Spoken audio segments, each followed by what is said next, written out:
এরা যে রয়েছে এরাই হলো শয়তান।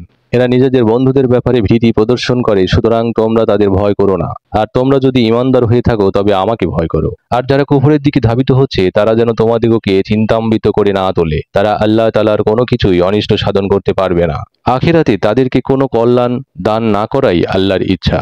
বস্তুত তাদের জন্য রয়েছে মহা শাস্তি। যারা ঈমানের পরিবর্তে কুফর ক্রয় করে নিয়েছে তারা আল্লাহ তাআলার কিছুই ক্ষতি সাধন করতে পারবে না, আর তাদের জন্য রয়েছে বেদনাদায়ক শাস্তি। কাফেররা যেন মনে না করে যে আমি যে অবকাশ দান করি তা তাদের পক্ষে কল্যাণকর। আমি তো তাদেরকে অবকাশ দেই যাতে করে তারা পাপে উন্নতি লাভ করতে পারে। বস্তুত তাদের জন্য রয়েছে লাঞ্ছনাজনক শাস্তি।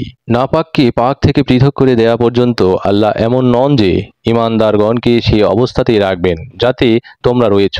আর আল্লাহ এমন নন যে তোমাদিগকে গায়েবের সংবাদ দেবেন। কিন্তু আল্লাহ স্বীয় রসুলগণের মধ্যে যাকে ইচ্ছা বাছাই করে নিয়েছেন, সুতরাং আল্লাহর উপর এবং তার রসুলগণের উপর তোমরা প্রত্যয় স্থাপন করো। বস্তুত তোমরা যদি বিশ্বাস ও পরহেজগারকারীর উপর প্রতিষ্ঠিত থেকে থাকো তবে তোমাদের জন্য রয়েছে বিরাট প্রতিদান।